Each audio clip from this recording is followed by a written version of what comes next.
Hello, and welcome to episode 3 of The Spirit Engine 2. I'm bringing Stabity, the stabbiest Stabity, whose back is, hey, suddenly doing a little bit better.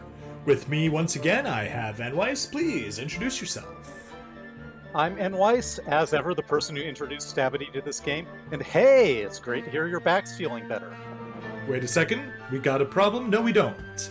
I got scared because my mic levels were not showing up on the, on my monitor, but they're there.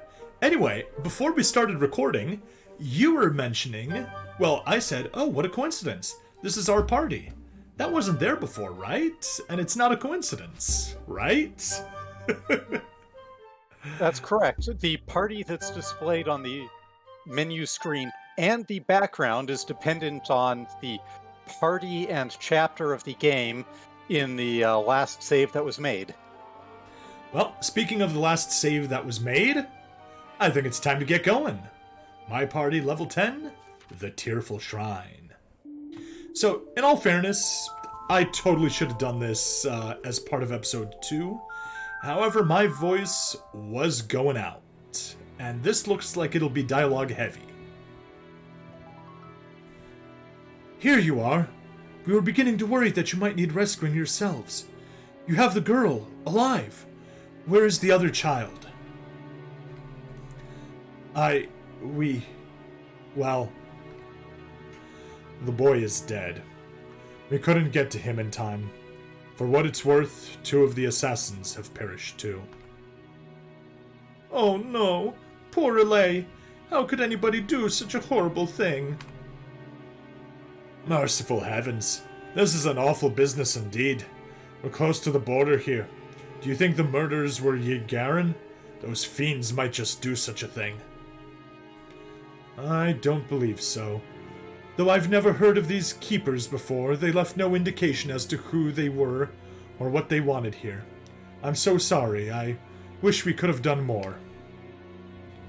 No, you mustn't be too hard on yourselves. Without your help, both children would surely have perished. It's a miracle you were able to save her. There was nothing at all that we simple townsfolk could have done alone.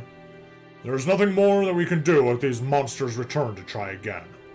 So Mayor Thompson is Cthulhu?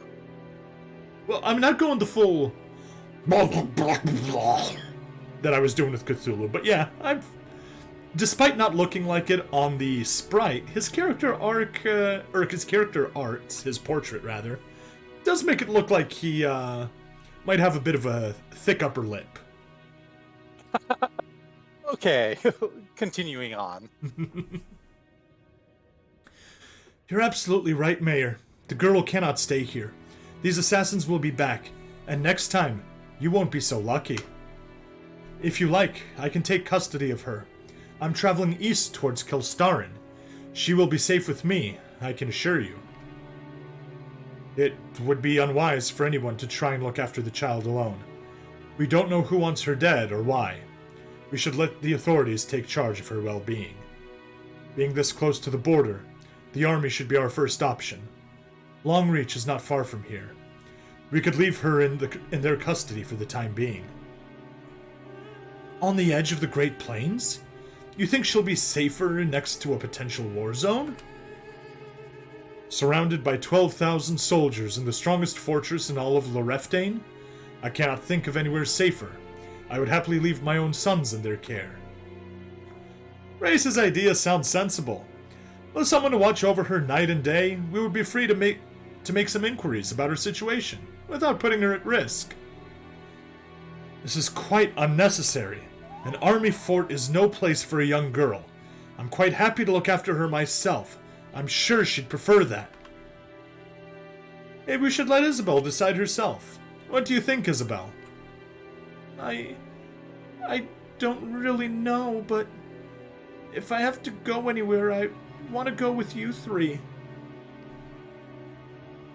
Very well. Please excuse my outburst. I was only concerned for the child's safety. She seems to know what she wants, though. Be sure to take good care of her, and tell no one where you're taking her. Goodbye, Isabel. I hope you've chosen wisely. I wonder what's up with her. I don't know. Perhaps she was just angry that she couldn't have done more to help. I know how she feels. I hope we haven't offended her. You should go and pack, Isabel. You have a long walk ahead of you. Do you have much to carry? Not really. We didn't take much when we left home, and now that our doll and Olay are gone... Oh, come with me. I'll help you sort your belongings out. I'm so glad that we have this settled. I'm sure Isabel will be much safer with the three of you than she was hiding in our humble village. Hold on a moment. I've had rather a lot of excitement for one evening and was hoping to see an end to this business. Are you still looking for my help? It's all right, Mericious. We understand that you must have other priestly duties to attend to. If you would prefer to stay, we ought to be able to manage without any further assistance. Longreach is not too far west of here. If we make good time, we can be there by tomorrow afternoon. It's all right. I'm rather warming to the idea. My parish can go a little longer without me, and I can certainly go a little longer without them. It's rare that charitable work and fine excuses make good companions. He really is not cut out to be a parish priest. No, he is not. He's not a people person. Nope. Perhaps Fairwind is right. I can do more good out on the road, enforcing God's gentle will with my staff, than I can offering prayer from the comfort of a church. I have certainly had a taste of adventure tonight. This is wonderful! The three of us will make a great team. When do we leave? Immediately. It would be wise to move swiftly and under the cover of darkness, in case the horned assassins return in greater numbers. Do you feel up for a long walk, Isabel? I do. Please, let's go now. I just want to leave. Then we should away, to Longreach, and safety. So long, and take care, strangers. May fortune smile upon you all.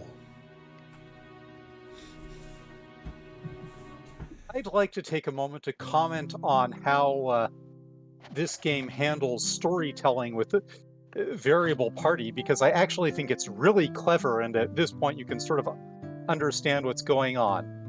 There's a lot of two-player exchanges, two character exchanges, which are based on the pair of characters and are written uniquely to them. Those are still a manageable number of pairs with only 9 conversations possible per pair in that thing.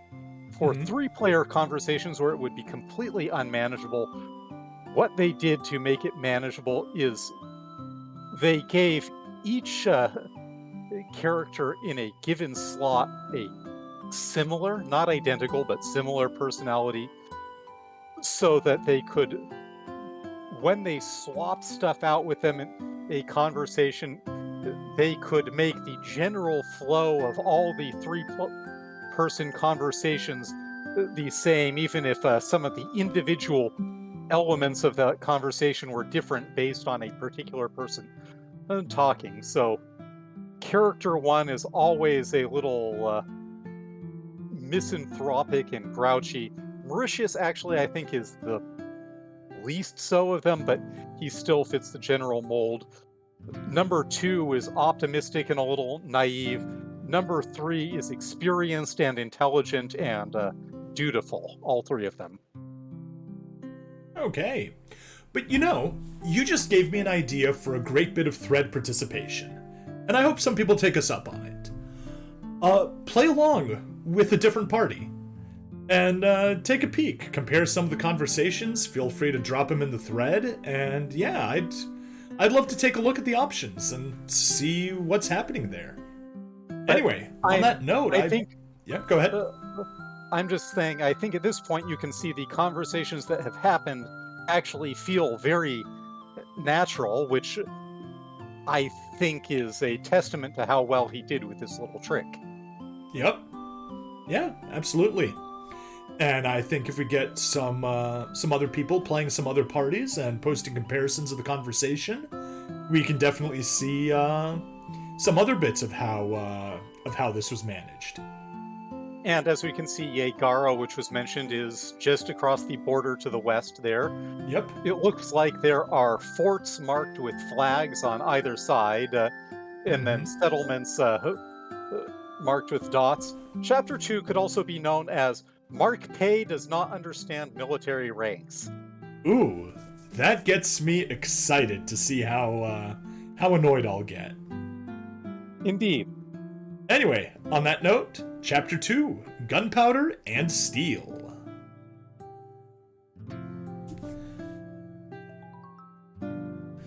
Finally, civilization. I'm getting tired. How much further do we have to walk? Do you always moan this much? Isabel's come this far without a single complaint, and she's only 13.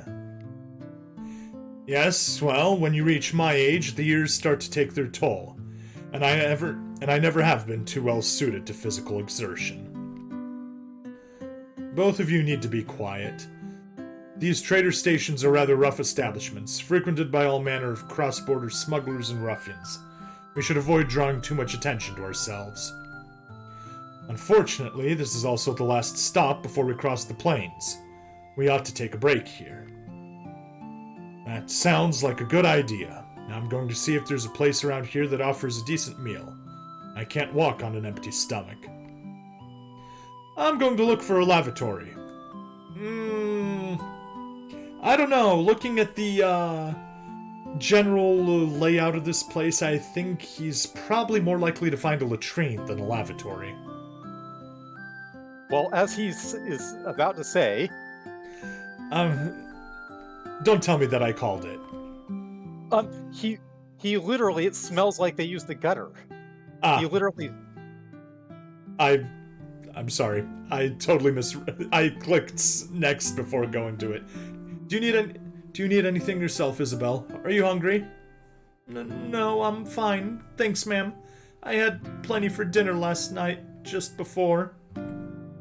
Alright. Be sure to ask if you change your mind. I won't have you suffering in silence. How are you holding up? I don't know how I'm supposed to feel. Sad, I guess. Scared.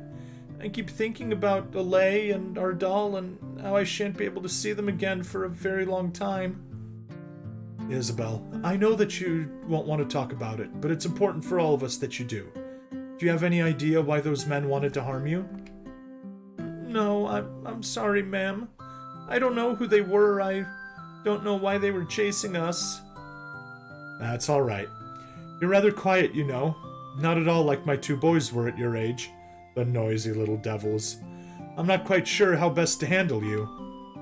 I know I must be a real burden to you all, and I'm so sorry. Shush now.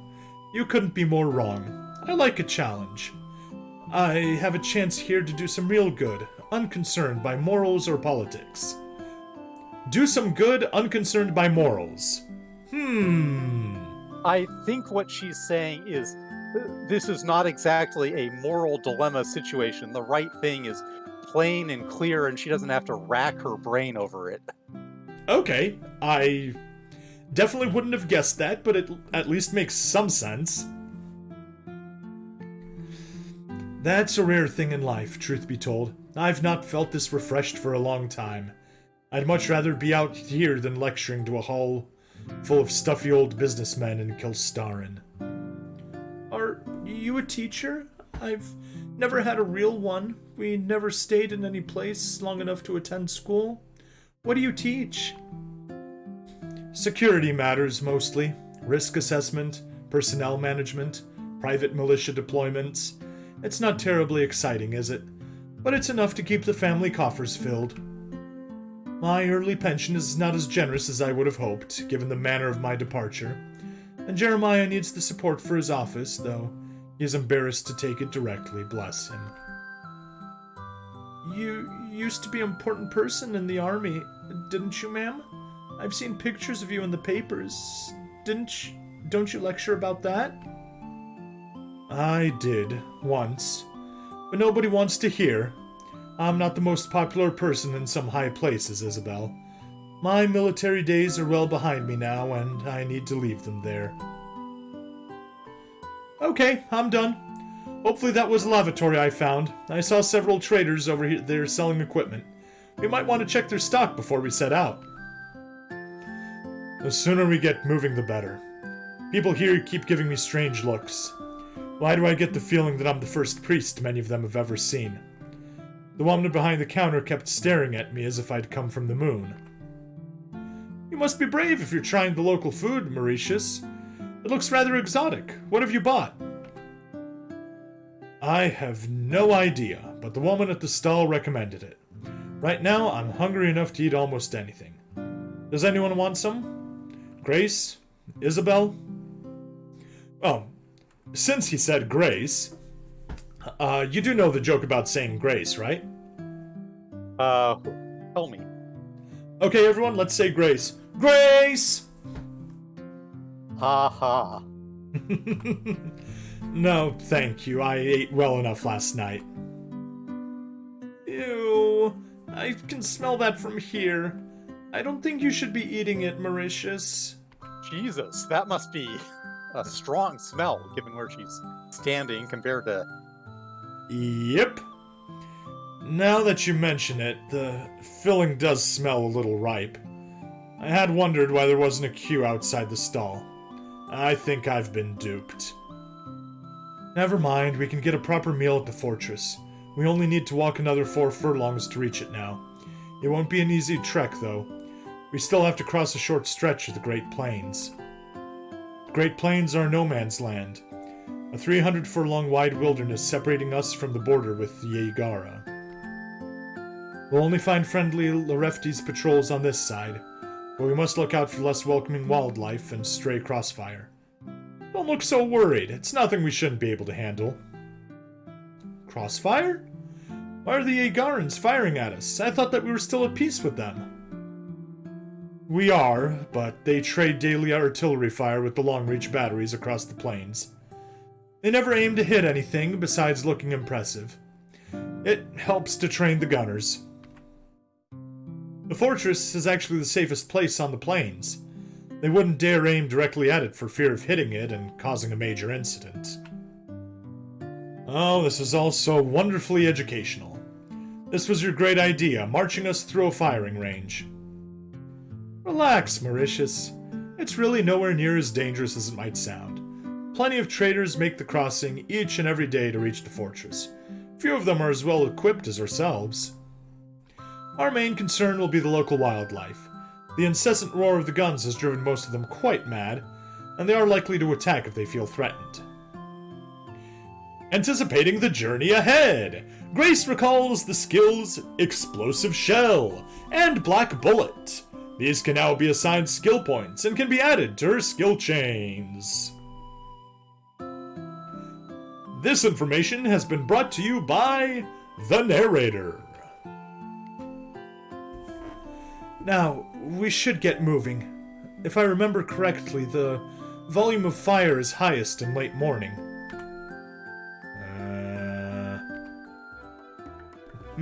I would personally suggest completely ignoring Black Bullet and making a decision between Flashbang and Explosive Shell. Also,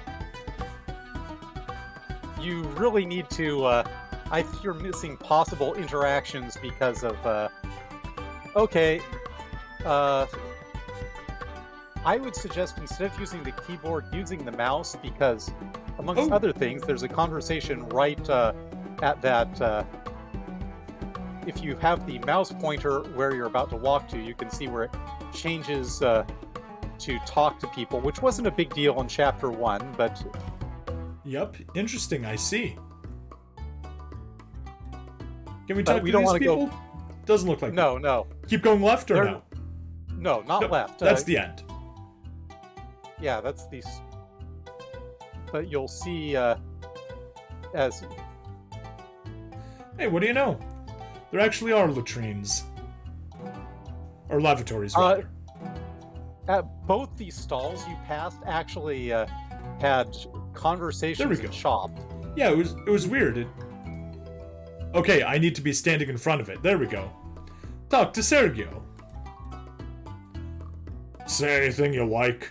Sergio can make you very happy. Sharp swords for the young gentlemen, filed clean of rust and wiped clean of their owner's gut paste.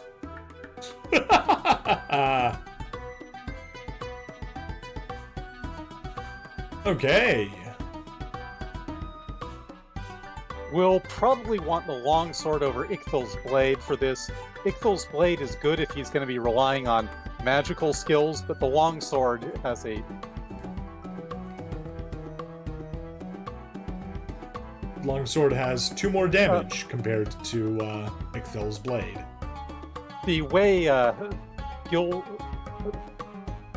way skill damage works, base damage gets multiplied based on these skills, so plus 30 magical isn't necessarily better than plus 2 base damage, so I'm saying if you're not relying on magical skills in particular, the longsword is probably the better option here. Okay. Then we shall take it. Anyway, antique musket, base damage 5. Oh, well, that's no contest. Assuming we've got... The special backfire actually is... It's not necessarily a no contest because the special backfire means that she periodically gets some damage inflicted on her by her gun. Oh! It does a little more damage, but it's... Never mind then. I was just looking, hey, there's bonuses here. Okay, backfire's bad. Yes. Huh. We don't care about the staff because base damage is irrelevant to how we're building Mericious. Yeah, and they're both the same with base 5. And those are both the same, round shield. But they're better than Furwin's current shield, so we'll get the antique musket and a round shield here. Okay, antique musket and round shield. Let's actually step up here. There we go. Hey! Come on! Stop! Please stop! You look like tourists. I mean rough, tough traders. Are you looking for top quality equipment? Then look no further. Burnell has everything you want right here. I don't know if we need anything you're selling. What are your prices like? They're the best you'll find in Last Station. You've got to help me out here. Please, buy something, anything. Do you see these 2 heavy-looking guys over here there? Oh god, they're looking at me again. Hey, Gort, Bronwyn, how's the wife? Good? Good, don't mind. You two get back to your business. I borrowed money from them for Amelia's 11th birthday. God help me, if I can't pay it back in the next 2 days, they'll break my legs and clean out my stall. Please, folks, you gotta help me out here. I'm begging you. Okay. Oh. Naru's teachings is actually going to be quite nice for Mericious. Yeah, it gives a boost to Dam and Wrath, but it comes with a penalty to magical. No, that's it reduces magical damage. Oh, that's right. That's his shield. Because it's green. That's that's armor. It's 12 magical armor for him, basically. Yep. That's only for Mericious. Anyway, let's take a look at armor.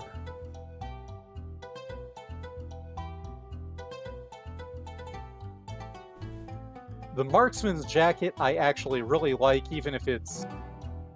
I think it's actually even better armor than the vest on armor's sake, but I actually hang on to it probably longer than I should, just because of the offensive the bonuses. Boost to aimed shot and piercing bonus. Yep. Nice. Yeah. And there's another boost to aimed shot. And the other one is, I'd go with probably the... so that reduces magical damage you take and gives a... crap. I didn't mean to buy it. I just accidentally well, resell it. That probably won't... Resell it, for half value. I can get it for 8. Well, you lost a little money, but you will probably be able to manage. Yeah. Better to go with the marksman belt for Grace? I think so, yes. Yeah, I agree. Okay, we're down to 65 credits. You know what? Let me go to Furwin, inventory, and let's replace you with the longsword. So base damage 3, and now base damage 5. Grace, training musket, to antique musket, and marksman jacket, marksman belt. Oh, back to Furwin. Give him the shield. What was that? Piercing 5, concussive 5. Piercing 10, concussive 8. Better. And Mericious. We give him the scripture since we don't have new armor for him yet. Yep. We give him the new scripture, which is slightly less good as armor, but has, well, except for magical, but... Yep. But gives him boosts to Dam and Wrath. And besides, he should be up front when he can use Chi, and he should be in the back when he's not. Now we can sell a lot of old gear. Exactly. Even if it's rather cheap. And we can sell other gear at the new place. Yep. And there's new heavy armor and a new light armor for Mericious. Yep. I figure we may as well grab both. Do we want the ring for Mericious? I'd say so. Okay, sell you, sell you. Oh hey, we could equip stuff right here. That's useful. 16, 16, 7. 26, 24, 10. Definitely an improvement. And a ring. Perfect. Furwin. Go from 24, 24, 6 to 34, 34, 18. Useful. Alright, padded jerkin, iron breastplate. That is that. Then we can sell the rest of our crap to Sergio. Yep. And we survived. With 41 credits instead of 49 if I hadn't accidentally clicked there. But hey, that works. Note the propaganda with stuff printed over. It looks like Furwin has something to say. Free thought, hope. Yeah. Did you hear that? I could have sworn those people were speaking Jaegeran. It wouldn't surprise me. Traders frequently cross the unguarded sections of the border in both directions. They shouldn't be allowed to just walk around inside of Loreftane like that. Who knows what they could be up to? Shouldn't we inform the authorities? There wouldn't be much point. They know all about the situation, but are happy to turn a blind eye to it. The trade is important, despite the current enmity between our two countries. Most who come here are just looking to earn a fair living, no different to us. You can't trust Jaegerans. They should stay on their side of the border and leave us alone. Little racist there, are we? A little. Why will none of you listen to me?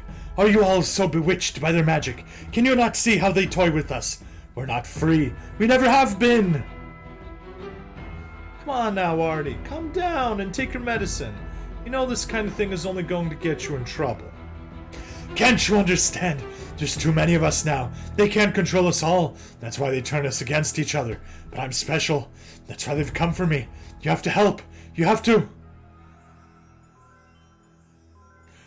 Well, what is that?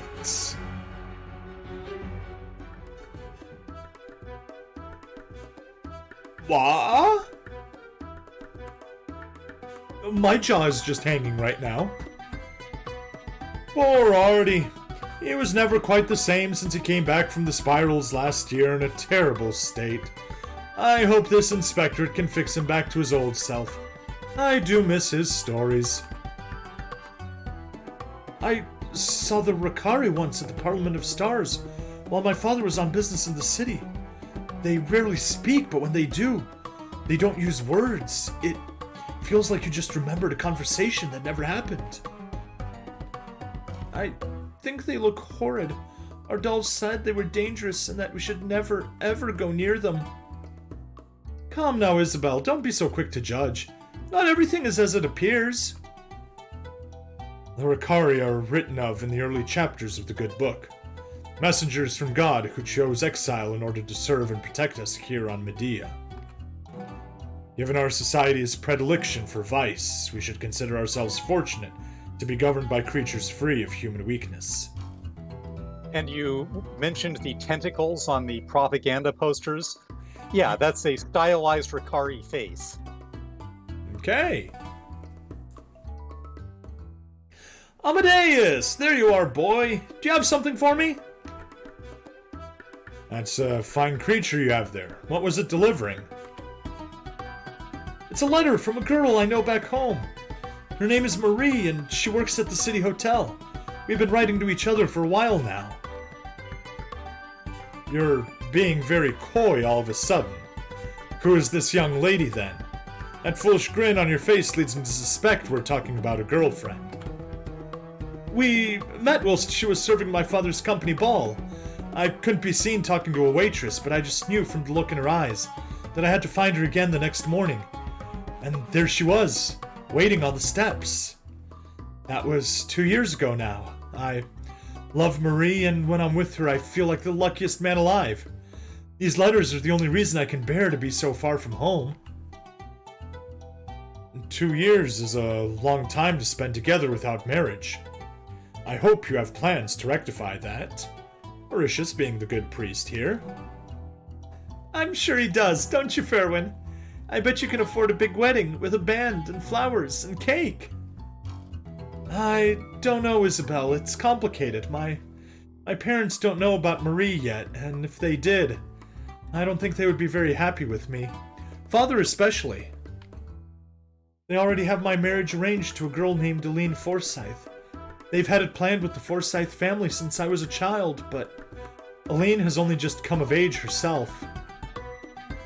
It can't be long now until one of these letters brings news of formal arrangements. The Forsyths own the third largest shipping magnate in the Union, and the joining of our two families will also seal a merger with my father's company. Oh, Ferwin, that's so sad. Why don't you want to marry Aline? Is she ugly? Does she smell?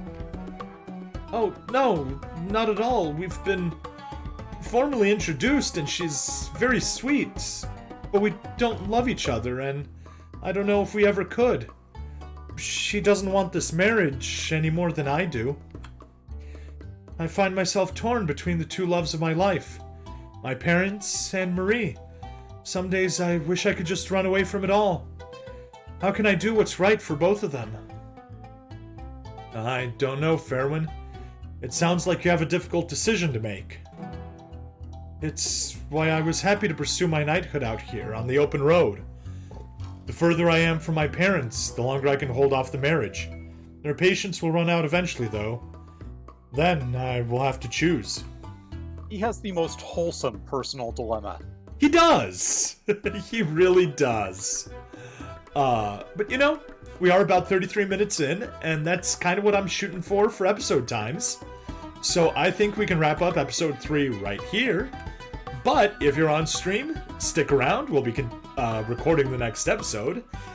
If you're on YouTube, though, or Rumble, or Odyssey, or on any of the forums that I'll be posting this on, please like, comment, subscribe, follow, all that good stuff.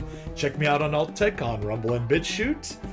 And yes, check out Nweiss. Read some of his old LPs. They are amazing. See you guys on the next episode.